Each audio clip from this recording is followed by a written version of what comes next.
Sir जी। मैं दिल्ली के जनता को सादर प्रणाम और चरण स्पर्श करके आशीर्वाद लेना चाहता हूँ। और मेरा नाम सुरेंद्र गुप्ता है, भारतीय जनहित लोक पार्टी का हम चुनाव प्रभारी हैं और हमारा समर्थित उम्मीदवार हमारे भाई दिनेश गुप्ता जी हैं और हम लोग प्रयास कर रहे हैं जो जनता को बीच में दिनेश गुप्ता जी जो दिन रात एक करके मेहनत कर रहे हैं 5 साल से, उनको हम लोग जनता को मना के इनको विधानसभा दिल्ली को भेजने का प्रयास करें। मैं गुप्ता जी जानना चाहता, दिल्ली में 2 बड़े काम हुए हैं, एजुकेशन और हेल्थ। और एजुकेशन के जगह जगह बड़े बड़े फ्लैक्स देखे होंगे, बड़े बड़े स्कूलों के इश्तेहार देखे होंगे, तो क्या आप मानते हैं कि दिल्ली में एजुकेशन पे काम हुआ है? सर, मैं आपके माध्यम से पूछना चाहता हूं दिल्ली सरकार से, जो 10वीं का जहां पे एग्जाम की फीस 300 रुपया थी, उसको 1800 रुपया कर दिया जाता है सरकार के माध्यम से, और जहां 12वीं का फीस 350 था उसको 2400 रुपया कर देता है, और अननेसेसरी कुछ दिन लेट होने के बाद बड़ी पेनल्टी भी लगाया जाता है। तो क्या आप इसको सुधार मानेंगे?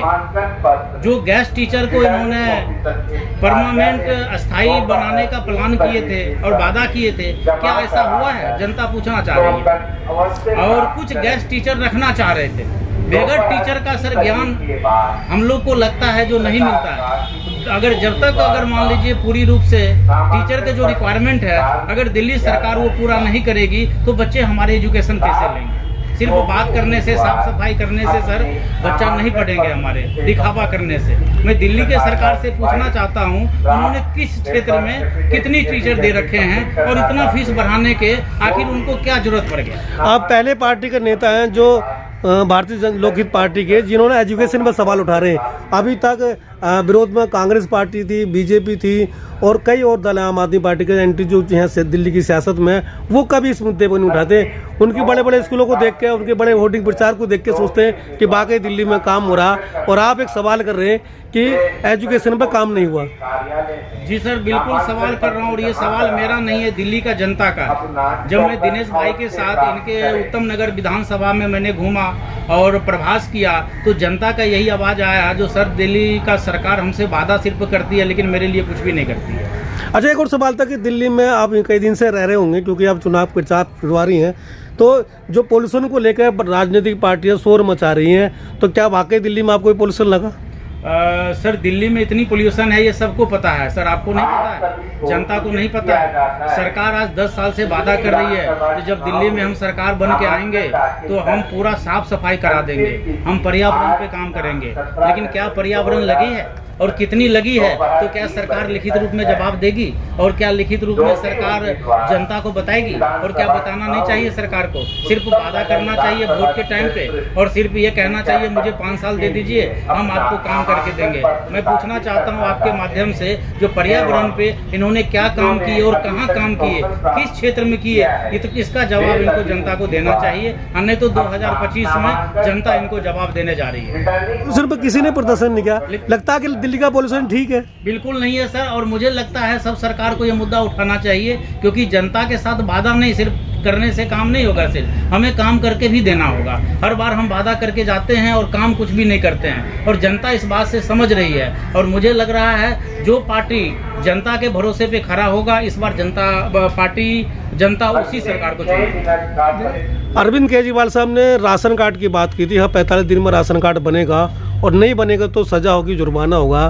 तो क्यों आप दिल्ली के उत्तम नगर इलाके में रहते, तो क्या ऐसा हुआ है, थोड़ा जानना चाह रहे थे। उत्तम नगर विधानसभा क्या पूरे दिल्ली में राशन कार्ड तो 10 साल से बनाया नहीं, ये तो नाम जोड़े भी नहीं। जो पुराने राशन कार्ड बने हुए हैं उनमें भी नाम नहीं जोड़े हैं। तो जनता जनार्दन से हम कहते हैं, भारतीय लोकहित पार्टी के समर्पित उम्मीदवार उत्तम नगर विधानसभा से हम हैं दिनेश कुमार शाह, तो हम जनता जनार्दन से अपील करते हैं कि इस बार केजरीवाल जी को आप सजा दे दीजिए। एक भी सीट नहीं आना चाहिए केजरीवाल जी का। आप जहां जनता जनार्दन चाहे तो निर्दलीय समर्थित उम्मीदवार जो भारतीय लोकहित का है उनको जिताइए। अब फिर 45 दिन क्या हम कह रहे हैं, हमारी पार्टी ये वादा करती है कि अगले 30 दिन में ही जिनका राशन कार्ड बनाना है उनको राशन कार्ड बनवाकर घर पहुंचा दिया जाएगा। 3 बार कांग्रेस को भी जिता के देख चुके हैं, 1 बार बीजेपी को भी जिता कर देख चुके हैं, तो अब की बार नई पार्टी को जिता के, समर्थित उम्मीदवार को जिता के देखिए। अगर काम नहीं करेगी अगले 5 सालों में तो फिर जनता का जो होगा, जनता का जो निर्णय होगा सिर माथे होगी। अच्छा, एक और सवाल था कि पेंशन बुजुर्गों को सम्मान की बात आम आदमी पार्टी करती है, तीर्थ यात्रा पे भी भेजती है, तो क्या जो उनकी पेंशन है, क्या बुजुर्गों को पेंशन मिल रही है लगातार? नहीं, बुजुर्गों की पेंशन नहीं बनी। पिछले 10 सालों से नई पेंशन तो बुजुर्गों को इन्होंने बनाया ही नहीं। 2 दिन के लिए इन्होंने खोला भी था कि बुजुर्गों का पेंशन बनाएंगे, तो जितने भी हमारे दिल्ली क्षेत्र के जो बुजुर्ग हैं वो कागज इकट्ठा जब तक बंद कर दिया इन्होंने। अब उसी बीच में जो बुजुर्ग हमारे सम्मानित है वो भरे 2-4 भरे 2,000 भरे 500 भरे वो भरे होंगे, लेकिन बाकी वो भी नहीं बनेगा। और इनका जो है ना, ये कथनी और करनी में बहुत बड़ा अंतर है। ये कहते कुछ है और करते कुछ है। तो क्या उस वोटर को, जो राशन कार्ड का वोटर है, जो पेंशन का वोटर है, जो महिलाओं का वोटर है जी, क्या उसको आप सबमिट कर अपने लिए चारों तरफ घेर पाएंगे उस वोट हाँ को? जी, बिल्कुल घेरने की कोशिश करेंगे। उनसे हम जो है से मिल के, सभी उन वोटरों से मिल के हम आग्रह करेंगे कि आप जो है से भारतीय लोकहित पार्टी समर्पित उम्मीदवार को जिताइए और 5 साल में एक बार मौका दीजिए। अगर 5 साल हम काम नहीं करते हैं तो अगली बार फिर हमें आप नहीं मौका देंगे। तो इसके अलावा क्या क्या मुद्दे होंगे आपकी विधानसभा में? हमारे विधानसभा में सबसे बड़ा मुद्दा तो है पानी का। जो पानी तो मुफ्त मिल रहा है। पानी नाम के मुफ्त का पानी तो आता ही नहीं है। आता भी कहीं कहीं किस गली में है तो गंदा आता है, सीवर का पानी आता है। दिल्ली के हर चौक चौराहे पे बड़े बड़े फ्लैक्स लगे हैं, पानी मुफ्त, बिजली मुफ्त। वो नाम के, देखिए, पानी मुफ्त नाम के लगा रखे हैं। पानी जो है ना, मुफ्त का काम वो लगा रखे हैं बोर्ड नाम के लिए, प्रचार के लिए। बाकी आप जनता जो है ना, उत्तम नगर विधानसभा की क्या पूरी दिल्ली की जनता अनऑथराइज कॉलोनी की है, पानी के लिए त्राही त्राही कर रही है। सीवर की समस्या सबसे बड़ा समस्या है अनऑथराइज कॉलोनी की, जहाँ ये उत्तम नगर विधानसभा में सीवर पे मकान जो है से के दिन में ऊपर है और पानी नीचे तैर रहा है सीवर का। इस तरह का सीवर का खराब व्यवस्था कर रखा है इन्होंने। कोई भी कर्मचारी सुनने को राजी नहीं है, नेता भी नहीं सुनते हैं। मेरा एक बिल्कुल आखिरी सवाल आपसे है कि एक तरफ आम आदमी पार्टी सेकुलर वोटरों पर अपना दम भरती है, जिसको वो दलित मुसलमानों को अपना वोटर मानती है, और बीजेपी हिंदू मुस्लिम करके, हिंदू कट्टर बढ़ा के अपना वोट हासिल कर लेती है। इस बीच आप क्या मुद्दों पर चुनाव लड़कर जीतने की संभावना जता पाएंगे? हमारा जो है पार्टी का ये विचारधारा है कि शोषित, वंचित, पीड़ित, गरीब, मिडिल क्लास का जो है से हमारी विचारधारा में है, उनका विकास हो। इस मुद्दे पर हम चुनाव लड़ेंगे और इसी मुद्दा हमारा सबसे स्व कारोबारी, रोजगार, छोटे छोटे कारोबारी के मुद्दे पर हम लोग चुनाव लड़ रहे हैं। तो लगता है कि आप सम्मान मिले, लगता है कि इन मुद्दों पर चुनाव जीत पाएंगे? बिल्कुल, आज नहीं कल यही मुद्दा चलेगा और इसी मुद्दा पर ही चुनाव जीता जाएगा।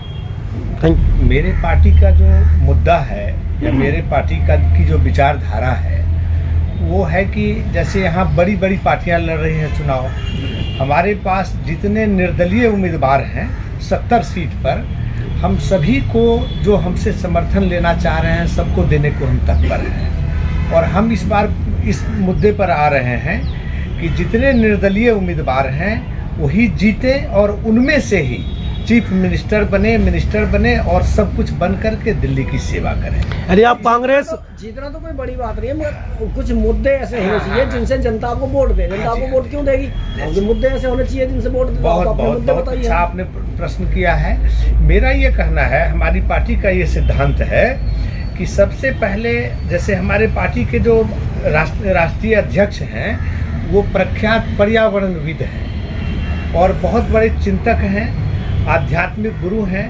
तो उनका उद्देश्य है कि यह प्रदेश नहीं पूरा देश पर्यावरण में सुखी रहे।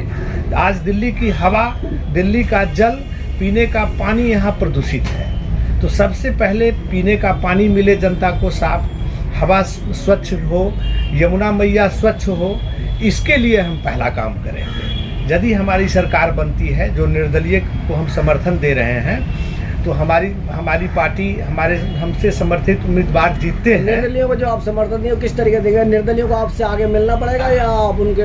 नहीं, हमारे पास हमारे चुनाव प्रभारी सुरेंद्र गुप्ता जी हैं उनका फ़ोन नंबर हमारे पास सब जगह है, उनसे फ़ोन पर बातचीत करके हमारा समर्थन हासिल कर सकते एक हैं। बार नंबर बता देंगे आप? मेरा नाम सुरेंद्र गुप्ता है और मैं सारे निर्दलीय जो दिल्ली चुनाव लड़ रहे हैं, और निर्दलीय का मतलब सर क्या होता है? जो उसको कोई मदद नहीं करता, मतलब वो व्यक्ति काबिल है लेकिन किसी सरकार ने उसको काबिल के योग्य नहीं समझा। लेकिन मैं ये सोचता हूँ कि परमात्मा में हर एक इंसान को एक गुण प्रोवाइड करके भेजता है। तो मैं सारे निर्दलीय विधायक जो लड़ रहे हैं पहले नंबर से, तो हमारा पूरी तरह से स्नेह है उनके साथ।